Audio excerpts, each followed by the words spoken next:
कैसा टेस्ट था? What was the experience? Hmm. इस बार तो काफ़ी कम अटेम्प्ट किया था मैंने, आपका देखा है। 1 से लेकर 70 तक किया ही नहीं था।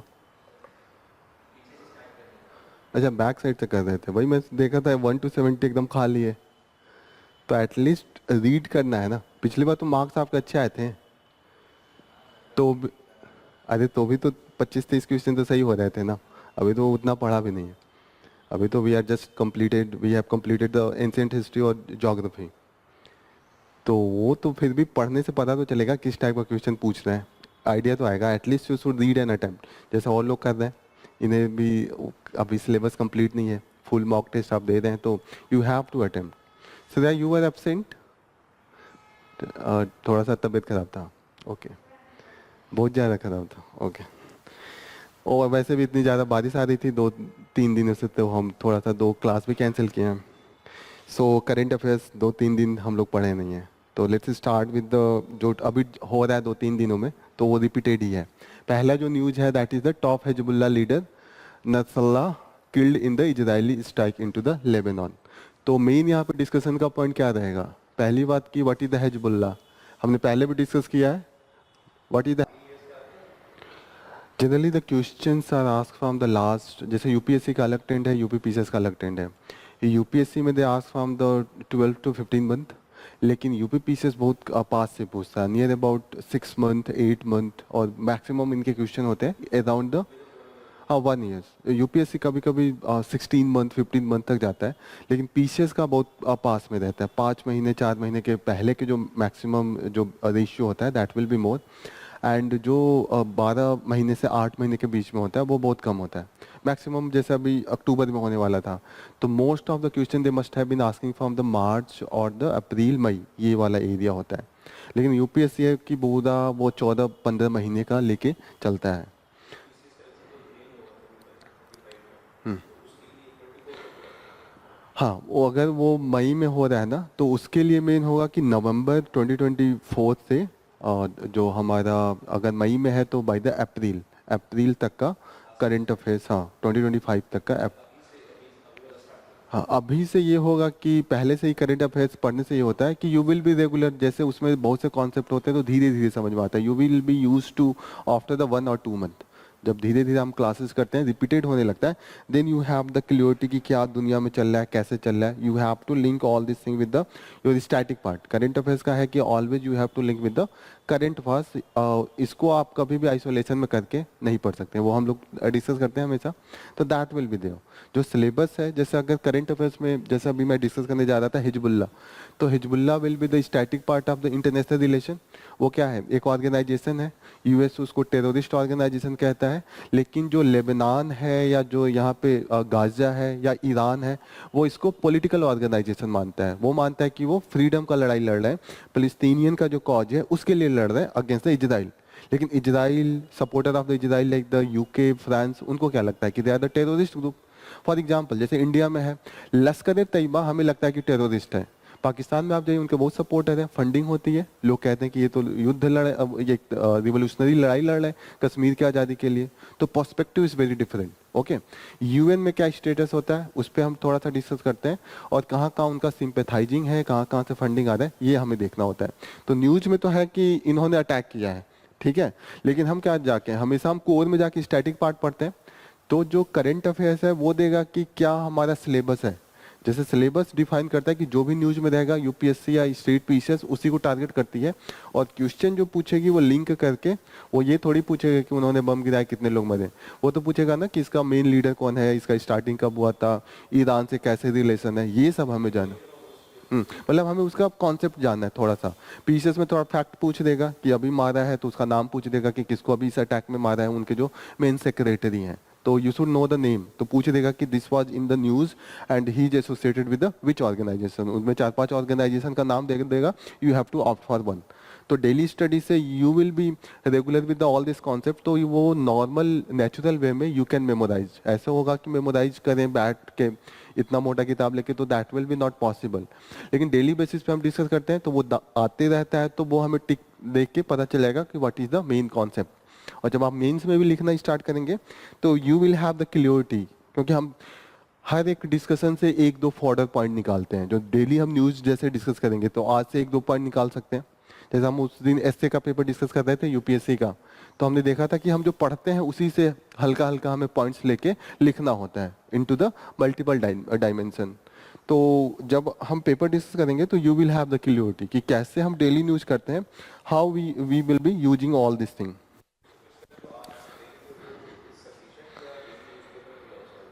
Actually what we do on a daily basis, हम थर्ड रूप से द हिंदू को पढ़ते हैं। ओके, एंड इंडियन एक्सप्रेस का भी अगर कभी कभी अच्छा न्यूज आ जाता है जो द हिंदू कवर नहीं किया हो, वो हम अलग से इंक्लूड कर लेते हैं। और वो जितना भी हम क्लास में डिस्कस करते हैं उसका हम शाम को नोट्स प्रोवाइड करते हैं सॉफ्ट कॉपी में। तो you have to download that soft copy, class में डिस्कशन होगा, सॉफ्ट कॉपी करना है, and you have to make a separate folder. और सेपरेट फोल्डर में you have to keep revising. जैसे आज 7-8 पेज जो भी डिस्कस होगा वो हम शाम तक डाल देते हैं, 8-9-10 बजे तक हम पोस्ट करते हैं। हमारा सजेशन स्टूडेंट को यही रहता है कि रोज सुबह उठ के जो आज हम डिस्कस करते हैं सुबह आप रिवाइज कीजिए। That is the main request from the student कि आपको इतना करना है। और इसको हम मंथली बेसिस पे कंपाइलेशन के लिए अपना खुद का मैगजीन दे देते हैं। जितना भी डिस्कशन होगा मंथली बेसिस पे उसका जैसे रिपीटेड चीजें होती है तो उसको हटा के हम एक 100-120 पेज का हर महीने एक मैगजीन हम दे रहे हैं। कंटिन्यूसली हम जब से स्टार्ट किए तब से हम प्रोवाइड कर रहे हैं। तो that will be the main approach for the current affairs.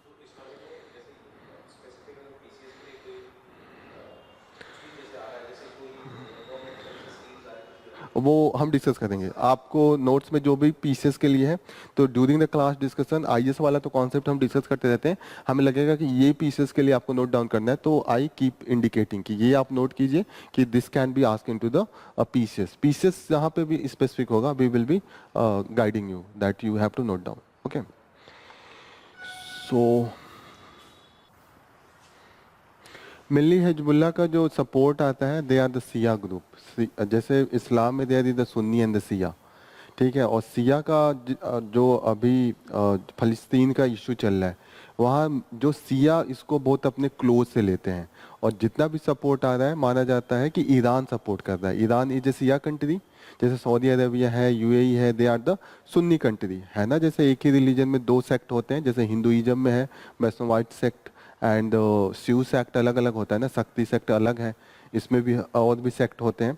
वैसे इस्लाम में भी डिफरेंट सेक्ट है। जो मेन सेक्ट उनका दो है वो सिया एंड सुन्नी है। सिया बहुत क्लोज अपने परस्यू करते हैं फलस्तीनियन इशू को। सऊदी अरबिया से कोई मतलब नहीं होता, वो तो बीच में इजराइल से दोस्ती भी करने लगे थे। अभी जब हमास पे अटैक हुआ उसके पहले Israel and Saudi Arabia they were very close to each other. और मुझे लग रहा है इसीलिए अटैक भी किया कि क्योंकि फलस्तीन का जो इशू था धीरे धीरे इररिलेवेंट हो रहा था, उसको मेन मुद्दा बनाने के लिए दे अटैक। और अभी देखिए 2-1.5 सालों से कंटिन्यूसली फलस्तीन मेन मुद्दा है। बीच में ये हो गया था कि उस मुद्दे को हटा के they will be pursuing the trade and the friendship with each other. लेकिन ईरान जो है वो बहुत क्लोज लेता है। और ईरान क्या है, जब डायरेक्ट अगर हम लड़ाई नहीं करते हैं तो क्या करते हैं, प्रॉक्सी बेच करते हैं। प्रॉक्सीवाद में क्या होता है कि आप छोटे छोटे टेररिस्ट ग्रुप को सपोर्ट करते हैं, वो अटैक करते रहेंगे ताकि आपका इशू इंटरनेशनल मुद्दे पे रहे। अटैक होगा फिर इंटरनेशनल लेवल पे डिस्कस होगा कि अरे अरे बहुत खराब किया। फिर होगा खराब क्यों किया, तो वो भी कहेंगे अरे हमारे साथ अत्याचार कर रहे हैं, आके हमारे एरिया में इंक्रोच किया है, हमारा सब कुछ राइट्स हटा दिया, हम एक नेशनहुड नहीं दे रहे हैं। फलस्तीन का यही इशू है ना, वो नेशनहुड मांग रहा है और उन्हें नेशनहुड नहीं मिल रहा है। मेन इशू यही है। तो ईरान हमेशा प्रॉक्सी वार में रहता है। और ईरान के अगेंस्ट में कौन है, इजराइल है। इजराइल का सपोर्ट हमेशा रहता है यूएस एंड जो यूरोपियन कंट्रीज हैं, मेन यही है। अब जब अटैक स्टार्ट हुआ,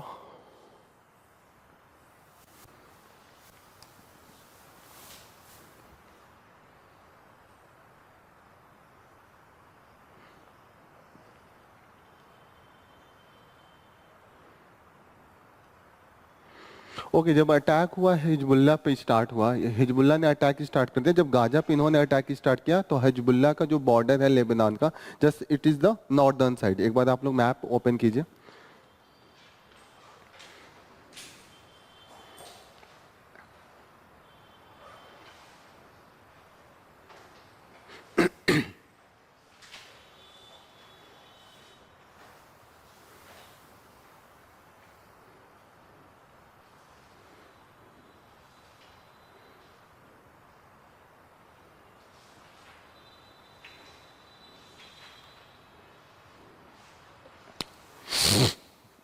ये वेस्ट एशिया का मैप है। यहाँ पे you can see that the Israel is here and here is the Lebanon, बगल में ये है, and Gaza is here. Israel यहाँ पे अटैक स्टार्ट किया, इसके प्रॉक्सी वार के लिए यहाँ से हिजबुल्लाह अटैक कर रहा था, ताकि दे कैन जो इनका वीकनेस है यहाँ पे डाइवर्ट कर सकें इधर इसके पावर को। कहीं ना कहीं सामने से तो लड़ नहीं सकते हैं, and they have the full fledge organisation. वो पॉलिटिकली भी काफ़ी लेबनान में एक्टिव हैं, और वहाँ पे लेबनान में उनका पावर पे भी कैप्चर है काफ़ी हिजबुल्लाह का। आर यू गेटिंग ना?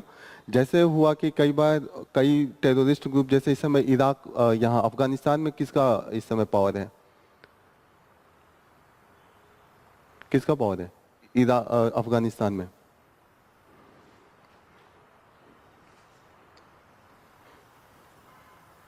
तालिबान। तालिबान तो कंटिन्यूसली न्यूज में था ना, पहले वो टेररिस्ट ऑर्गेनाइजेशन था, लेकिन धीरे धीरे पावर कैप्चर कर लिया ना। हिजबुल्लाह भी मेन चाहता है कि लेबनान का पावर वो कैप्चर कर ले। Internally there is the fight, जो लोकल है Shias are the main into the power, लेकिन equal they are fighting here for the power as well, and they are supported by the Iran. Iran is the Shia country. Clear हो रही है? लेकिन जब भी फलस्तीन पे attack होता है तो एक इस्लामिक सॉलिडारिटी के नेम पे जो सऊदी अरबिया है, यूएई है, जो सिया कंट्री है, वो भी सपोर्ट करने लगते हैं। कहीं ना कहीं एक पूरा इस्लाम का इशू आ जाता है ना। तो यहाँ पे जो रिलेशन अच्छे हो रहे होते हैं कि सऊदी अरबिया से इजराइल का, या सऊदी अरबिया का और भी जो जितने भी सपोर्टिंग कंट्री यूरोप के हैं, तो कहीं ना कहीं वो डिटेरियोरेट होने लगते हैं। और हमास यही चाहता है, या जितने भी यहाँ पे टेररिस्ट ऑर्गेनाइजेशन है, वो चाहते हैं कि ये सब चीज़ें जो ट्रेड है, जो नॉर्मल कंडीशन है, वो परपेचुएट ना करे। क्लियर हो रही है? यहाँ पे इस पे पूरा एक डिटेल आर्टिकल है कि ये जो मेन लीडर है मारने का, उसके प्रति क्या था। जो मेन लीडर को मारा है अभी, उसका नाम है नसरल्लाह, ठीक है, और he was the secretary general of the Hezbollah, ठीक है। अभी ये अटैक, इसके पहले क्या हुआ था? अब आइडेंटिफाई करना इजी नहीं होता, क्योंकि आप किसी स्टेट से लड़ रहे होते हैं तो पता होते है कि ये आर्मी है, ये पुलिस है, लेकिन यहाँ पे जब आप टेररिस्ट ऑर्गेनाइजेशन से लड़ रहे होते हैं तो आपको नहीं पता होता है, दे आर अंडरग्राउंड।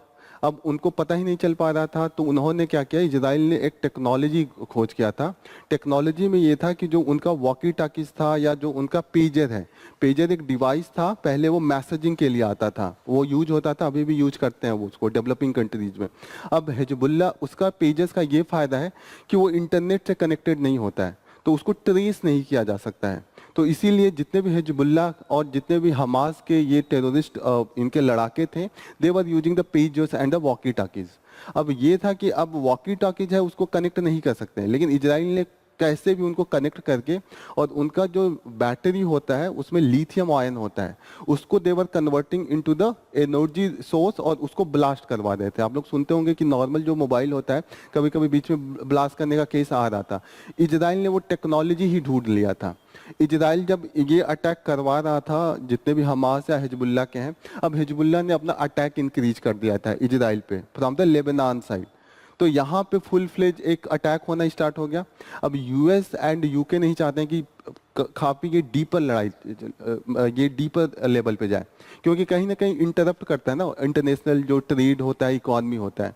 तो they were not in the support. But ये होता है कि अब इजराइल को ये लगता है कि अटैक किया है, अपने आप को प्रूव करना है। वहाँ के जो प्राइम मिनिस्टर है वो इस समय पावर से जाने वाले हैं, उनकी पॉपुलैरिटी काफ़ी कम हो गई है। तो होता है ना, जब लड़ाई होने लगता है तो उसका इमोशनल मुद्दा भी बनाया जाता है। तो जो वहाँ के प्राइम मिनिस्टर है Netanyahu, he is making the political issue of this war, और he want to continuity into the this war. तो यहाँ पे ये है कि पॉलिटिकल इशू है, यहाँ पे इंटरनेशनल सिक्योरिटी का इशू है, that is all included in this. Jio politics है, क्योंकि ईरान और यूएस भी आपस में जो आइडियोलॉजी की लड़ाई है वो लड़ रहे हैं, क्योंकि ईरान भी डेवलप कर रहा है न्यूक्लियर पावर, और यूएस प्रेशर बना रहा था कि you have to give up your nuclear pursue, जो न्यूक्लियर पावर आप वेपन के लिए परस्यू कर रहे हैं, that you should give up. लेकिन दैट इज नॉट, मतलब अब ईरान कह रहा है कि हम तो नहीं करेंगे, क्योंकि हमें तो चाहिए, क्योंकि he want to be regional power of the West Asia, क्योंकि उसमें इजराइल के पास ऑलरेडी बम है, न्यूक्लियर बम। अब इक्वालिटी के लिए क्या है कि किसी न किसी के पास हो, और जितने भी इस्लामिक कंट्री है they are supporting the Iran, है ना।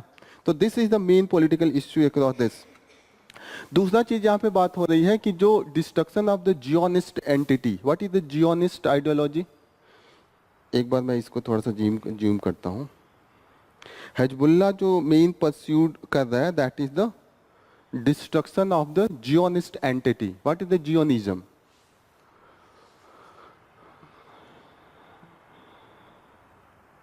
Zionism is a ideology. इस आइडियोलॉजी में यह है कि इजराइल जो मेन लैंड है वो माना जाता है कि यहूदियों का लैंड है। यहूदी जो ज्यूज है दे ओरिजिनेटेड फ्रॉम द इजराइल जो जेरूसलेम है।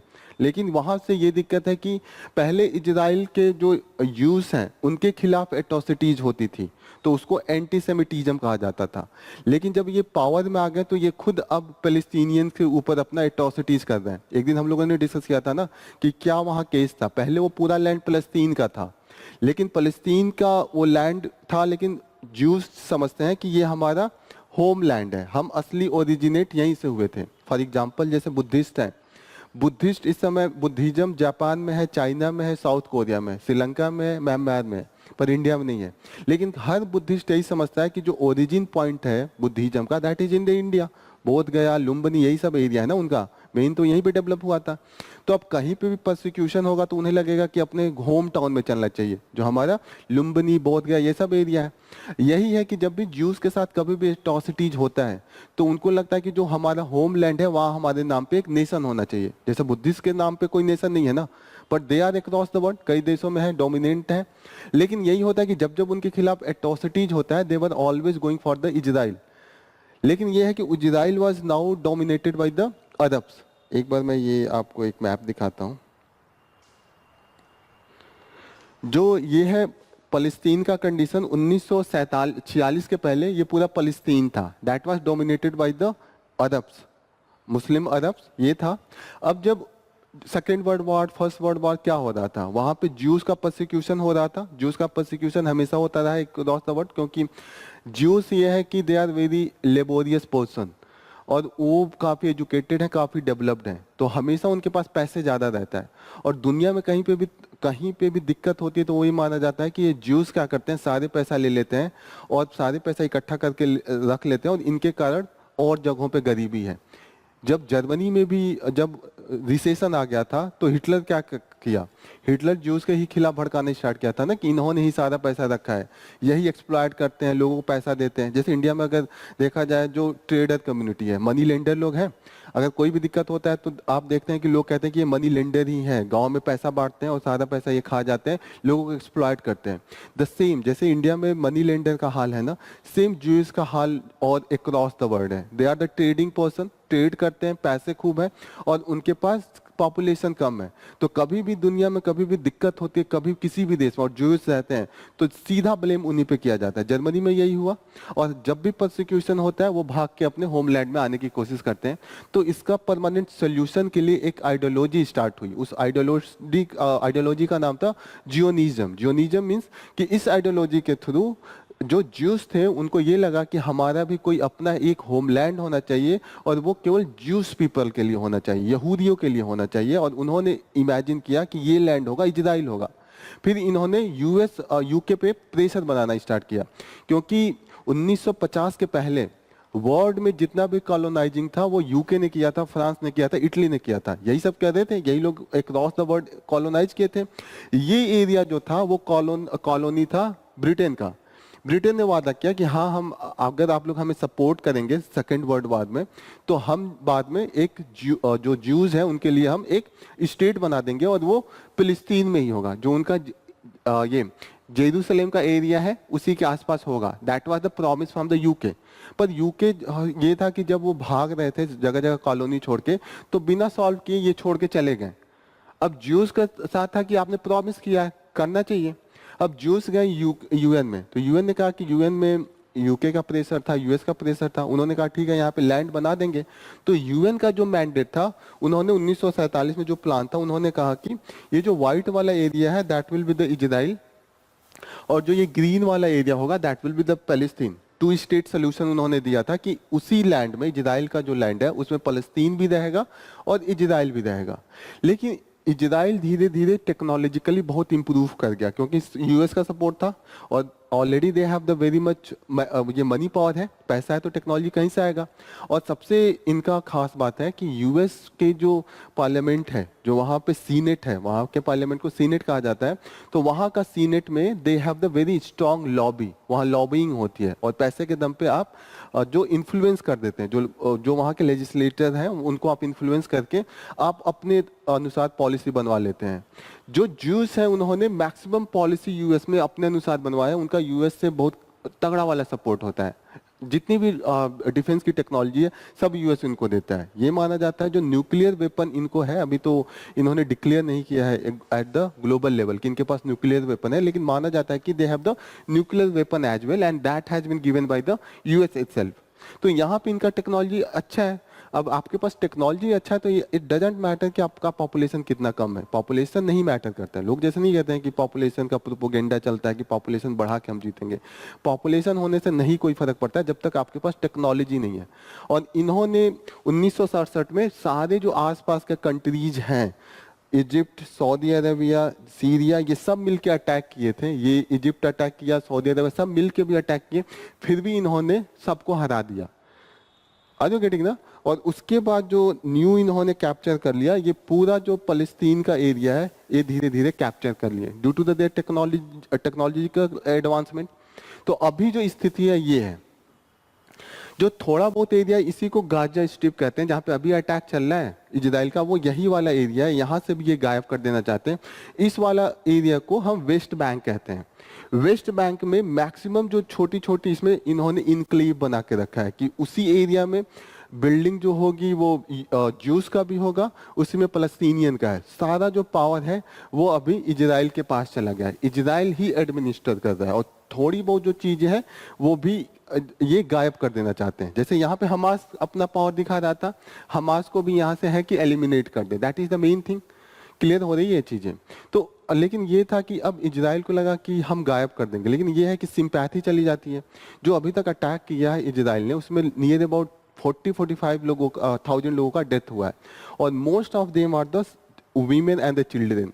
तो जो लोग पहले सपोर्ट करते थे, जैसे यूएस सपोर्ट करता था, यूके सपोर्ट करता था, फ्रांस सपोर्ट करता था, वहां पे भी लोगों में अब जो दया की भावना होती है ना, वो अब धीरे धीरे फलस्तीनियन की तरफ चला गया है। And most of the countries now they are against the Israel कि बच्चों को क्यों मार रहे हो, औरतों को क्यों मार रहे हो। जो अभी अभी आ रहा था हमारे पास पिक्चर्स आ रहे थे कि हॉस्पिटल पे ये अटैक कर रहे थे, उसमें मैक्सिमम वीमेन थी, क्योंकि हमास तो सब भाग गए ना उनके लड़ाके, वो तो जाके आसपास के कंट्रीज में है। जितना भी जैसे अभी ये क्यों अटैक करना यहाँ स्टार्ट किया लेबनान पे, क्योंकि अब पता है कि सारे जो लड़ाके हैं हमास के, they are residing in the neighbouring countries. अब इसीलिए ये सब जगह अटैक करना चाहते हैं, लेकिन ये परपेचुअल नहीं हो पाएगा। ये कहीं ना कहीं एक तरीके से इजराइल के लिए ही निगेटिव अब ज्यादा है। क्लियर हो रहा है? क्योंकि जो ग्लोबल सेंटिमेंट है वो तो इजराइल के खिलाफ ज्यादा है ना। अभी जितनी भी वोटिंग हो रही है यूएन में, सब इजराइल के खिलाफ जा रही है। क्लियर हो रही है चीजें, क्या मुद्दा है, कैसे चीजें चल रही है। हमास एक ऑर्गेनाइजेशन है जो पॉलिटिकली भी है और उनके मिलिटेंसी भी है उनकी। और लेकिन वो इंटरनेशनल लेवल पे यूएस उनको टेररिस्ट कहता है, लेकिन जितने भी अरब कंट्रीज हैं वो उनको क्या कहते हैं, रिवोल्यूशनरी कहते हैं कि लोगों के राइट के लिए लड़ रहे हैं। तो that is the main thing. Yes, वहाँ पे अभी जो अभी न्यूज आ रहा है उसमें ये है कि जो हार्ड कोर सपोर्टर थे इजराइल के, वो भी अब उसके सपोर्ट में नहीं जा रहे हैं। जो हार्ड कोर सपोर्टर थे, कई अभी यहूदी हैं वही खिलाफ लिखने लगे हैं। जैसे होता है ना एक intellectual class, they are writing against the Israel itself.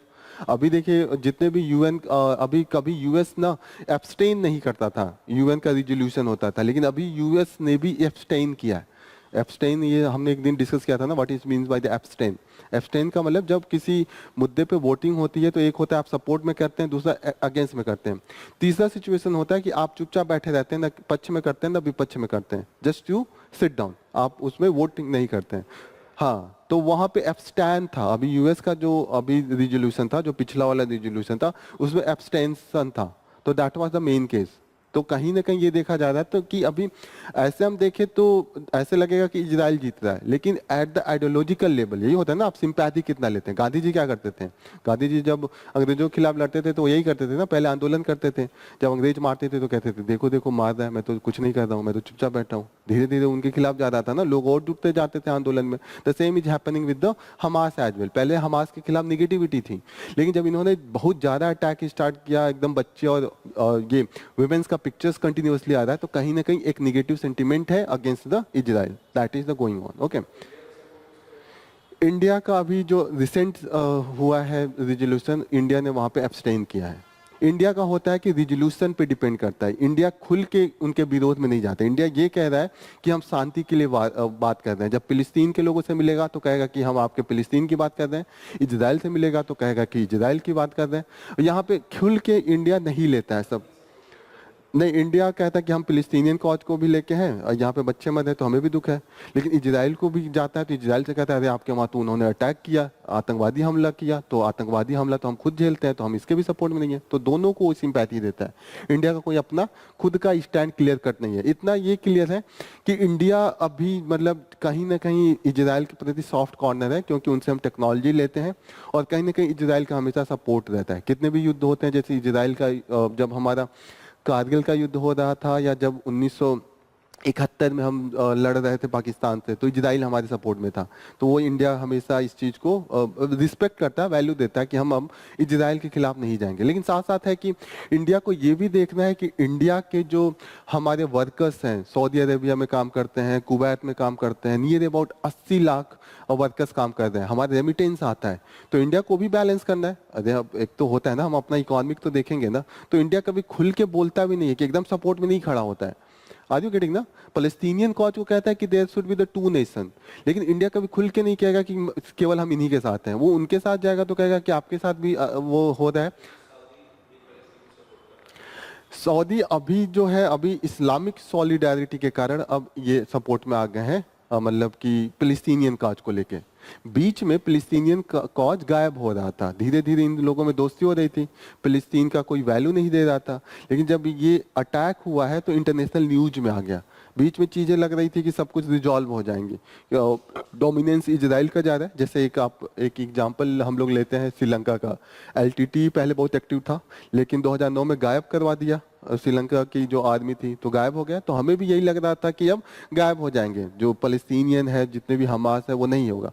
लेकिन इस अटैक के बाद ये लगा है कि पैलेस्टीनियन काज फिर से बहुत ज्यादा एक्टिव हो गया। जैसे वहां पे श्रीलंका की आर्मी पूरी तरीके से गायब कर दी ना, और कहीं ना कहीं इंडिया या किसी का सपोर्ट था जो अगेंस्ट चला गया एलटीटी के, क्योंकि एलटीटी हमारे खिलाफ भी अटैक कर रहे थे। तो कुछ ऐसा ही केस यहाँ पे फिलिस्तीन और जो इजराइल का रिलेशन है उसमें भी आप देख सकते हैं। इंडिया का जो स्टैंड है यहाँ पे काफी कुछ एक तरीके से न्यूट्रल है। ठीक है, are you getting the what is the main thing? ठीक है,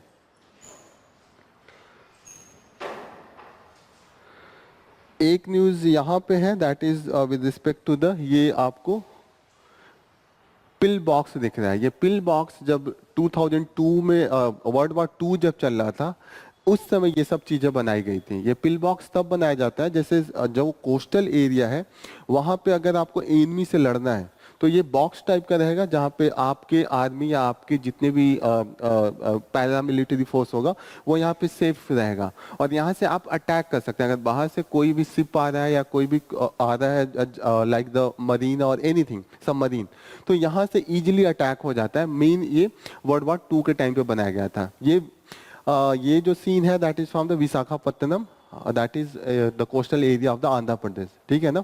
तो यहाँ पे पिल बॉक्स इसका नाम इसलिए था क्योंकि उस समय जो दवाइयाँ बनती थी उसका शेप इसी के शेप में होता था, जो उनको रखने का तरीका होता है। अभी भी देखिएगा दवाई की जो बॉक्स होती है थोड़ी थोड़ी इसी शेप में होती है कि आप उसमें जो मेडिसिन होता है वो आप रख सकते हैं, इसीलिए इसका पिल बॉक्स होता है। लेकिन इस अंदर में काफी जगह होती है, आराम से आर्मी के जो पर्सन होते हैं वो रिजाइड करते हैं। जब भी अटैक का कंडीशन होता है यहाँ पे कर लेंगे, और यहाँ से बाहर भी अटैक करने का ये पूरा बनाए रहते हैं कि जगह जगह से there will be the holes and from there they can attack as well.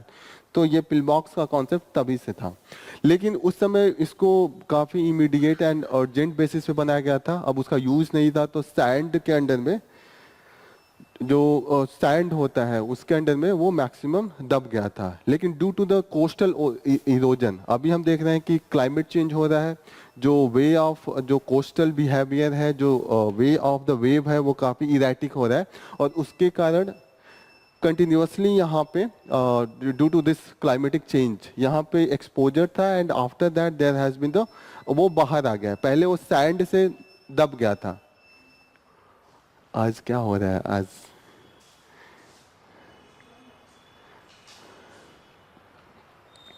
Normally ये होता नहीं है, this is the rare case कि कभी कभी ये होता है। मुझे लग रहा है ये 2-3 महीने में दूसरी बार हो रहा होगा। अभी क्योंकि धीरे धीरे इरोड हो गया, जैसे वो से सैंड से कवर कर लिया था।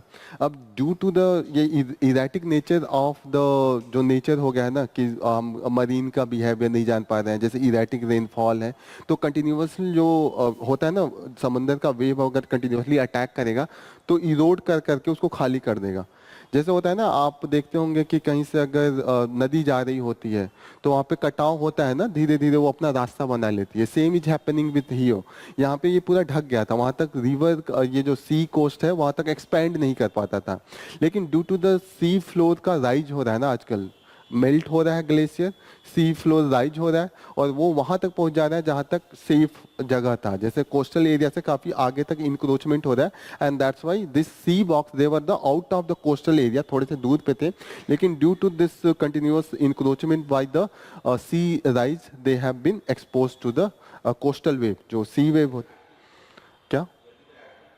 नहीं, अभी तक एक्टिव नहीं थे। मैं कह तो रहा हूँ कि ये सैंड के नीचे दब गए थे, अभी तो कोई काम नहीं था। वर्ल्ड वॉर 2 में हमें लग रहा था कि Japanese will be attacking from the this area, लग रहा था ना एक्सिस पावर का अटैक होगा, क्योंकि ब्रिटेन हमें रूल कर रहा था। लेकिन उसके बाद से कोई एक्टिविटी नहीं था, तो वो सैंड के नीचे उसके नीचे बरीड हो गया था, दबा हुआ था। लेकिन कोस्टल एक्सपोजर के कारण सी वेव जब लगातार टकराती है, आप देखते होंगे समुद्र के किनारे जो पत्थरें होती हैं धीरे धीरे वो टकरा टकरा के उनमें डिफरेंट टाइप का शेप हो जाता है। आप ज्योग्राफी में पढ़ेंगे different type of the coastal landform. तो उसी के कारण ये अभी एक्सपोज हो गया, लोगों को कुछ नहीं पता था। अभी लोगों को सरप्राइज लग रहा है कि ये क्या निकल आया। जैसे वहां पे सब सी, वहां पे सैंड था, लेकिन लोगों को एकाएक दिख रहा है, कह रहे ये क्या अजूबा है। तो ये कह रहे हैं कि ये जो अभी तक डोरमेंट था, now it has been become the active. और इसी को इसीलिए इन्होंने एक्सप्लेन किया है, क्योंकि इन्होंने यहाँ पे एक्सप्लेन किया है कि this is impact of the climate change as well. जो क्लाइमेट चेंज का है उससे इन्होंने रिलेट किया है। तो आप भी कभी क्लाइमेट चेंज,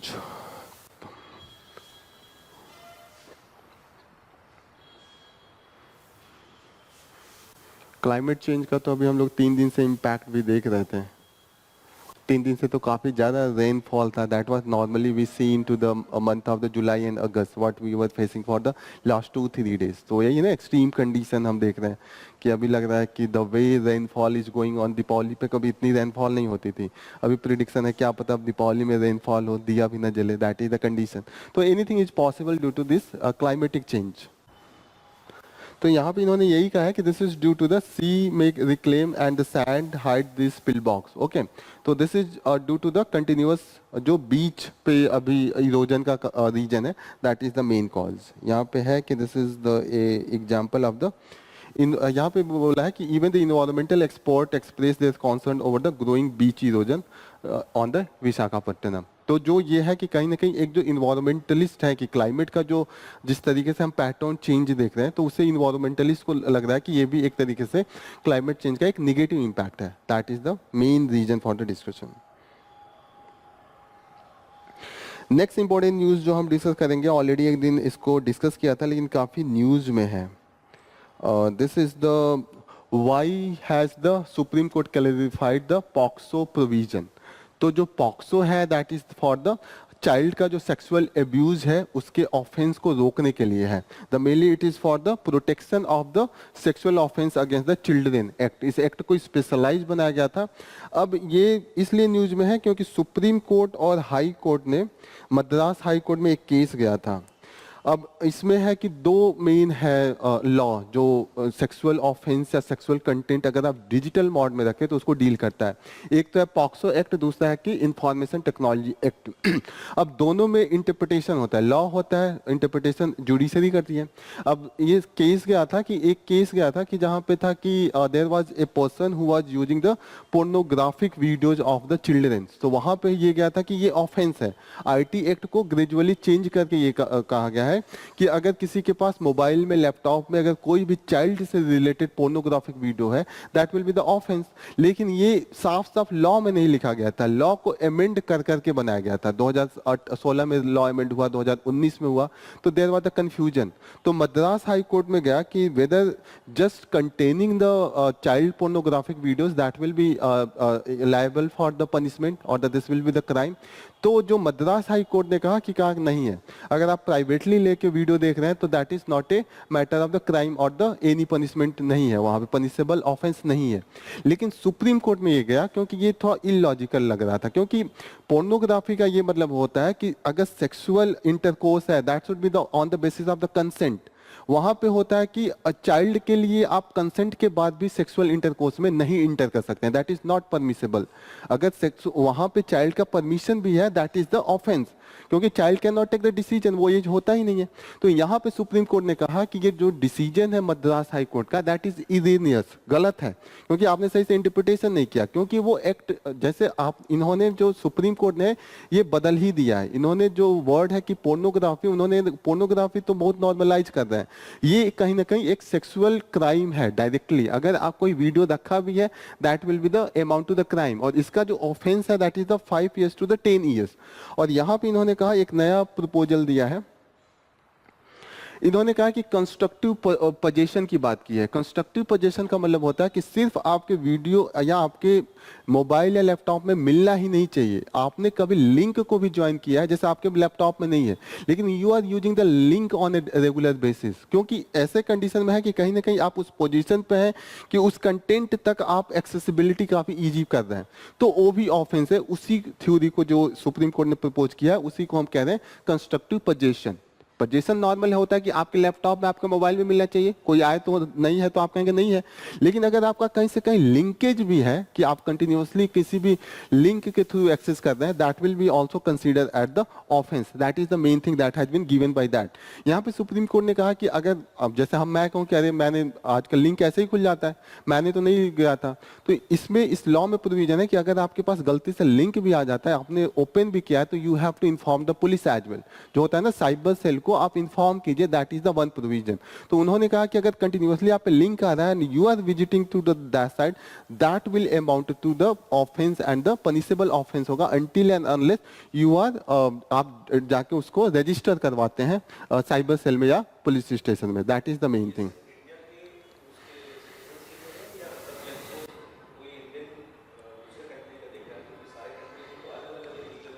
तो ये जो चीज़ है ना, ये किसी भी देश का जो लॉ इम्प्लीमेंट होता है वो उसके टेरिटोरियल बाउंड्री में ही होता है। अब हमारा जो ज्यूरिडिक्शन है वो इंडिया का है, वो बाहर कोई जाके देख रहा है हमने क्या, वहाँ की देश करेगा ना। ये अगर वहाँ इंडिया में आके कर रहा है तो दैट विल बी पनिशेबल, अगर इंडिया में उसका प्रेजेंस है। And that's depend upon the कि क्राइम कहाँ रजिस्टर हो रहा है, किसके अगेंस्ट में है, कहाँ चाइल्ड का रेजिडेंस है, ये सब मैटर करेगा। लेकिन हाँ वो अलग है, इतना हम डीप में नहीं जाएंगे, दैट विल बिकम तो थोड़ा सा ये लॉ का चीज हो जाएगा। ये तो सुप्रीम कोर्ट मद्रास को उन्हीं को नहीं समझ में आ रहा है कि क्या चीज है, तो हम कैसे करेंगे, क्योंकि ये है कि मद्रास को उसका एकदम अलग इंटरप्रिटेशन था। सुप्रीम कोर्ट ने कहा कि सेम हाई कोर्ट का उन्होंने कहा कि आपने सही से इंटरप्रेट नहीं किया था, तो अभी तो ये यही नहीं समझ पा रहे हैं कि ये ऑफेंस है कि नहीं। लड़ाई तो अभी यही चल रही ना, अब किस ज्यूरिडिक्शन में है तो ये तो बहुत आगे का लेवल हो गया। अभी तो इन्होंने ये डिफाइन किया कि कंटेंट, कोई भी डिजिटल कंटेंट आपका होगा तो that will be against the POCSO law as well as the जो आईटी एक्ट का है कि कोई भी चीज, पहले ये था कि हाई कोर्ट का भी कोई वो नहीं है, हाई कोर्ट का ये मानना था कि जब तक हम उसको ट्रांसमिट ना करें या पब्लिकली ना यूज करें तब तक हम नहीं करेंगे, प्राइवेटली हम यूज करें तो इससे क्या लेना है, तो वो क्राइम अमाउंट नहीं होगा ना, the person is doing in privately. तो यहाँ पे था कि लेकिन इन्होंने कहा कि धीरे धीरे, क्योंकि ये चाइल्ड का मैटर है ना, चाइल्ड का सेंसिटिव मैटर है, आप उसके पूरे फ्यूचर को बिगाड़ दे रहे हैं। एक बार जो वीडियो लीक हो गया वो वो चाइल्ड कभी रिकवर नहीं कर पाएगा ना। तो कहीं ना कहीं that become the a very grave situation. अगर ऐसे हम परमिट नहीं कर सकते हैं तो वहाँ का ये बनाना ही, जो आप चाइल्ड सेक्स में जाते हैं वो अपने आप में क्राइम स्टार्ट हो जाता है। तो that will B consider at the मतलब एक पनिशेबल वो होगा, और वो नॉन बेलेबल भी है कि आपको एक बार अगर उसका केस हो गया तो बेल मिलना बहुत मुश्किल है। That is the main thing. समझ में आ रहा है? तो यहाँ पे आप यूज कर सकते हैं कि POCSO act and IT act safeguard के लिए है चिल्ड्रन का, और खासकर अगर सेक्सुअल ऑफेंस हो तो दैट विल बी द बहुत स्पेसिफिक है उसको। और यहाँ पे जो मेन इनका प्रोविजन है सेक्शन 15A में इन्होंने कहा है कि that penalize the delete destroy and the report any child pornography material found on the stored और possession of any person with the intense to the share और the transmit it. Transmit it का मतलब वो उसको फैलाना चाहता है, या तो इकोनॉमिक बेसिस पे कि किसी से पैसे लेके बेच रहा हो या जैसे भी, तो ये कहीं ना कहीं that will be amount to the this punishable crime. क्या?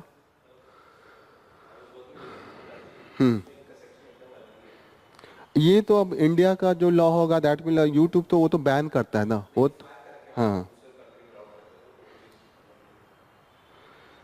तो बस you have to know about the this sections of the POCSO and the IT act, ये आपको बस इतना, क्योंकि न्यूज में बहुत है ये, कंटिन्यूअसली 15 दिन से न्यूज में है। दूसरा जो इम्पोर्टेंट न्यूज है ये तो तिरुपति का एक केस है, तिरुपति लड्डू का केस है। इसमें ये माना गया है कि अभी जो यूज हो रहा था that was the foreign fat, और फॉरेन फैट में जो हम different type of the oils use करते हैं, क्योंकि नॉर्मल जैसे ये गाय का घी होता है दैट इज़ वेरी कॉस्टली, और उसको एलिमिनेट करने के लिए ये जैसे होता है कि फॉरेन फैट का यूज करते हैं, जैसे होता है जिस तेल में हम लोग बूदी वूदी छानते हैं वही होता है मेन, उसी को कह रहे हैं फॉरेन फैट। तो उसमें ये मिक्सर करते हैं, जैसे कि इसमें है ऑयल फिश है, जो फिश ऑयल है, दूसरा है कि गाय का है उनका है, एंड जो लॉर्ड है, क्या है लॉर्ड है उसको, जो पिग का होता है, जो ये एब्डोमैन वाला इससे का हाँ होता है, दैट वाज मेनली यूजिंग। अब इन्होंने कहा है कि इसको जो तरीका होता है कैसे पकड़ते हैं, जो इनकी टेक्निकलिटी है वो है कि गैस क्रोमेटोग्राफी यूज करते हैं, जो मेन टेक्नोलॉजी वो जो यूज होती है, और उसमें वो जो केमिकल बॉन्डिंग होती है उसको वो काउंट करके देखते हैं कि किस चीज़ से ये बना हुआ है। अलग अलग, जैसे पिग फैट का होगा अलग होगा, काऊ का होगा अलग होगा, ऑयल फिश का होगा अलग होगा। तो यही इन्होंने, और ये मशीन जो है काफ़ी महंगी है, 30 लाख से 40 लाख का है, लेकिन इनका जो एक्यूरेसी है काफ़ी हाई है।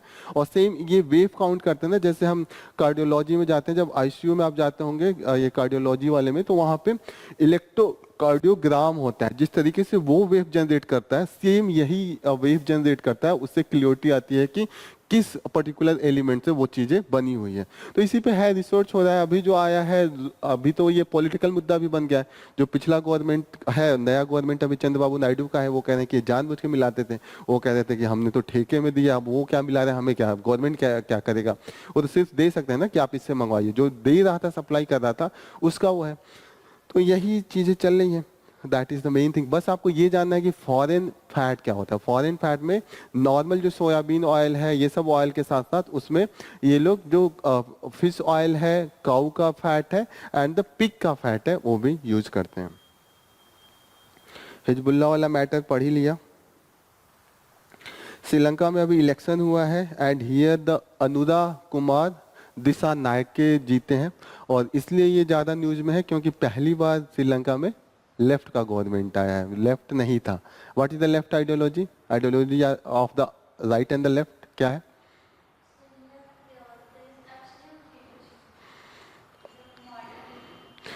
यस जो लेफ्ट होते हैं राइट होते हैं, ये डिफरेंस है कि जो लेफ्ट वाले हैं वो बहुत रेडिकल चेंज की बात करते हैं, वो एकदम इक्वालिटी की बात करते हैं कि सबको एक जैसे आउटपुट होना चाहिए, सबको एक जैसी सैलरी होनी चाहिए, होता है ना लेफ्ट लोग, जो लेफ्टिस्ट हम लोग कहते हैं आइडियोलॉजी। जैसे अभी केरला में गवर्नमेंट है, लेफ्ट की गवर्नमेंट है। अभी वेस्ट बंगाल में ममता बनर्जी की पहले लेफ्ट की गवर्नमेंट थी। इंडिया में नेशनल लेवल पे नहीं बनी है, लेकिन अभी सीताराम येचुरी का डेथ हुआ है। सीताराम येचुरी जो थे सेक्रेटरी थे लेफ्ट का। तो left and right two ideology होती है। लेफ्ट आइडियोलॉजी रेडिकल चेंज की बात करता है, वो अपने जितने भी ट्रेडिशन है उससे अलग होके एक नया सोसाइटी, नए तरीके का एक गवर्नमेंट, नए तरीके का पॉलिटी बनाने की कोशिश करता है। जो राइट की आइडियोलॉजी है that are a bit traditional, traditional का मतलब they want to continuity with the tradition, वो थोड़ा सा पुराना और थोड़ा सा नए का मिक्स करना चाहते हैं, मेनली वो ट्रेडिशन से हटना ही नहीं चाहते। जैसे हम कहते हैं कि बीजेपी है, शिवसेना है, they are the right wing ideology, वो कहते हैं कि हम ट्रेडिशन को लेके जाएंगे, ये रिलीजन को सेंटर में रखते हैं, ये जितनी भी ट्रेडिशन चीजें हैं उसको कहीं ना कहीं सेंटर में रखते हैं। तो आप देखिएगा कि इनका मेन मुद्दा हमेशा रहता है कि ट्रेडिशनल चीजें, कि आप कहेंगे कि हमेशा ये पास्ट में ही जीते हैं। लेफ्ट हमेशा न्यू एरा में जीने की कोशिश करता है, कि वो मानता है कि पुरानी जितनी भी चीजें हैं वो एक्सप्लॉयटेटिव है, अभी तक समाज अच्छा नहीं रहा है, समाज बड़ा ही एक तरीके से इनइक्वल रहा है, लोग एक्सप्लॉयटेटिव कम्युनिटी है वो अलग सोसाइटी में जी रही है, जिनका एक्सप्लॉयटेशन हो रहा है वो अलग कम्युनिटी में है। तो हमें रेडिकल चेंज की जरूरत होती है। और लेफ्ट एंड राइट का जो कॉन्सेप्ट आया था फ्रेंच रिवॉल्यूशन से आया था। फ्रेंच रिवॉल्यूशन जब हुआ तो फ्रेंच में उस समय का फ्यूडल सोसाइटी था, राजा थे, क्लर्गी थे, नोबल थे, और फिर वर्कर्स थे। वर्कर्स सारा काम करते थे खेतों में, कंपनियों में, शॉप्स में, लेकिन सारा जो फायदा जाता था वो जाता था क्लर्गी को और नोबेल को। वो सारा टैक्सेशन लेते थे और बैठ के खाते थे, मेहनत कुछ नहीं करते थे, और उनका सब चीज में छूट था, कि टैक्स में उनका फ्री था, सारा टैक्स वर्कर से लेते थे। जो मिडिल क्लास था, जैसे कि छोटे मोटे जैसे इंजीनियर हुए, छोटे मोटे जैसे डॉक्टर हुए, वो भी इसमें आता था, जो नॉर्मल था। तो वहां पे हुआ कि एकाएक रिवॉल्यूशन हुआ, क्योंकि एक लिमिट के बाद लोग बर्दाश्त नहीं करते हैं ना। तो फ्रेंच रिवॉल्यूशन में ये राजा के जो उनका बैसल था उन पे अटैक किए। उसके बाद उन लोगों ने डिसाइड किया कि हम कॉन्स्टिट्यूशन लिखेंगे और उसी के अनुसार ये देश गवर्न होगा, ठीक है। तो उन्होंने जब लिखना स्टार्ट किया तो राजा ने पहले तो अपने एरिया में जगह नहीं दिया, तो वो एक कोर्ट में चले गए, टेनिस कोर्ट वहाँ था, तो टेनिस कोर्ट खाली था, तो वहाँ बैठ के लिख रहे थे। अब जो रिवोल्यूशनरी थे उसमें भी दो तरीके के लोग थे, एक लोग लेफ्ट में बैठे थे, दूसरे तरीके के लोग राइट में बैठे थे। जो लेफ्ट में बैठे थे वो रेडिकल चेंज की बात करते थे, कि जो कॉन्स्टिट्यूशन हम लिखेंगे ये पुरानी जितनी भी चीजें सबको हटा देंगे, लैंड जितने भी लैंडलॉर्ड है सबका छीन लेंगे, सब में को वर्कर में बांट देंगे। फिर उनका मानना था कि जो वोटिंग राइट है सबको दे देंगे। लेकिन जो राइट में बैठे थे वो थोड़े से ट्रेडिशनल थे, वो कह रहे थे सब चीज एक नहीं खत्म करेंगे, थोड़ा बहुत जो लैंड लॉर्ड है उनके पास लैंड लेने देते हैं, बस हम थोड़ा सा टैक्सेशन उन पे भी लगा देते हैं, टैक्सेशन जो है डिस्ट्रीब्यूट कर देते हैं। फिर उन्होंने कहा कि एक सबको वोटिंग राइट्स नहीं देते हैं, धीरे धीरे देंगे, जैसे नॉर्मल में भी जो कमाता है उसको दे देते हैं, जिसके पास प्रॉपर्टी नहीं है उसको नहीं देंगे, वुमेन्स को नहीं देंगे, तो धीरे धीरे। लेकिन राइट लेफ्ट वाले कहते थे नहीं नहीं, जब डिस्ट्रीब्यूशन होगा तो that will be distributed to the equally to the everyone. तो वहीं से लेफ्ट और राइट की आइडियोलॉजी है। जो रेडिकल चेंज की बात कर रहे थे वो लेफ्ट में बैठे थे टेनिस कोर्ट में, और जो ट्रेडिशन की बात करते थे वो राइट में बैठे थे। तब से हम कहते हैं कि लेफ्ट आइडियोलॉजी है और आपकी राइट आइडियोलॉजी। आप लोग सुनते होंगे ना, ये लेफ्ट विंग वाला है, राइट विंग वाला है, नहीं जेएनयू को कहते हैं कि ये लेफ्ट विंग वाले हैं, ऐसे एबीवीपी को कहते हैं ये राइट विंग वाले हैं, बोलते हैं ना ये सब चीजें।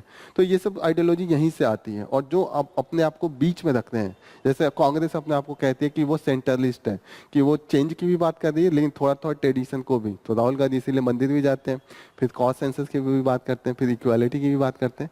तो दैट इज द थिंग, मतलब जो सेंट्रलिस्ट पार्टी है वो इनका भी कहेगी कि ये भी ठीक है, ये भी ठीक है, ठीक है, दोनों लोगों का ठीक करके ये लोग सेंटर में रहते हैं। That is the main concept. Sri Lanka में अभी तक कंटिन्यूअसली जो दो पार्टी थी, जैसे इंडिया में कांग्रेस है, वो शुरू से ही जब आज़ादी की लड़ाई लड़े थे तब से थे। तो यहाँ की जो दो पार्टी थी वो कंटिन्यूअसली लड़ाई, जब आज़ादी की लड़ाई ये लोग लड़े थे 1948 में इनकी आज़ादी हुई थी, तब से ही वो दो पार्टी आ रही थी।